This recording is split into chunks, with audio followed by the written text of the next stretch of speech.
What's up, everybody? Thanks for checking me out. I got a request to no start situation for a trimmer, whether it be a weed whacker, a trimmer, or a blower. This is off another. This is off a stick edger I took apart to save. So a couple things you want to check out to get started. The first thing you want to make sure that you do is that if your piece of equipment has an on-off switch, like right here I have, this will be on the shaft down here. You would squeeze this to make the gas go on. Make sure that it's in the on position. If it's on the off position, it won't run. Sometimes in here this wire would break. That'll also cause it not to start. That'll be a no start. It's because of the fact of it's not getting a spark. It's grounding itself out. But that's the first thing. Make sure that that works. Second thing, make sure you got gas in it. Okay? If you got gas in it, it's been sitting around, take this gas out. There's not much gas in here. I got some gas in there still myself. Dump it out and start with some fresh gas. That's definitely. Make sure you mix the mixture right. The two-stroke mixture ratio, 50-to-1. So that's 3.2 ounces to a gallon of gas. Some people go as low as 2.6 ounces to a gallon of gas. So you make sure your switch is on. Drain your gas. Put new gas in there. And then the next thing you want to do before you go any farther is you want to make sure that you can pull this and it'll work in regards to like this. So that's telling you right there that the motor, it's not seized up. So if you couldn't pull this off, it was stuck for some reason, you couldn't do this, that would be your problem. To start looking inside the piston might be the problem. Or maybe something inside your starting mechanism, recoil system might be hung up too and broke. So that's number 2. After the gas this. Number 3, there's a little primer bulb right there. You guys can see a little primer bulb right here. You push that in and out. Sometimes the ethanol gas will cause it to rot out, and when you squeeze on it, it'll shoot a little bit of gas out at you. That could be a problem also. And also look at your hoses that go to your carburetor. This is the carburetor right here. I'll show you. I'll take it apart. So if you got gas in it, that's not leaking when you squeeze it. And those hoses aren't leaking when you're squeezing it too. Turn it upside down and make sure that it's not leaking nowhere. That would be another problem right there from not getting gas, too much air. Most of these units have a full choke on, a full choke off.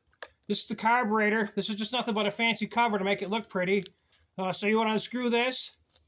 If everything's looking so good so far, keep digging deeper. Here's the air cleaner. I got to save the one. That's a nice and clean one, pretty still. Right here is your carburetor.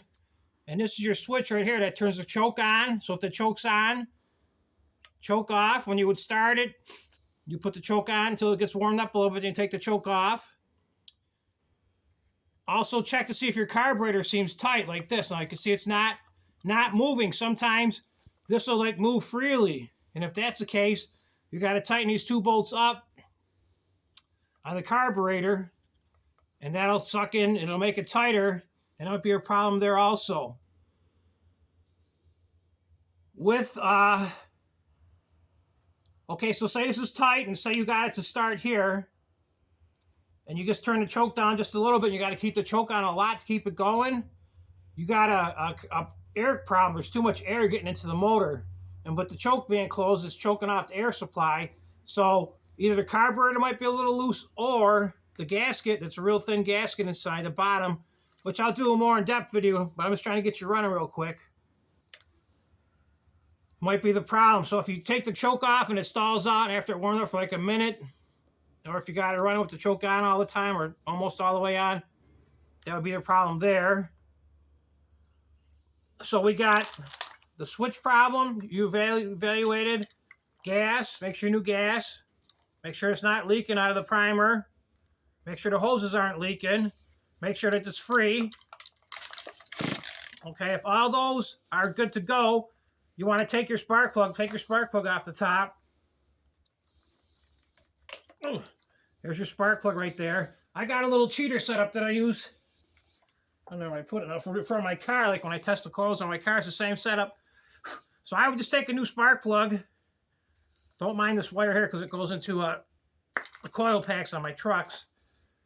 So just take a new spark plug, put it on there, and then you're going to have to put it next to something metal and pull on it, and you should see a little spark going back and forth. If you don't see no spark right here, you either got a problem with this wire or it's grounded out that you're not getting no spark. And it could get even deeper than that too, regarding the timing with the coil. So let's see, what do we got here? So I got this.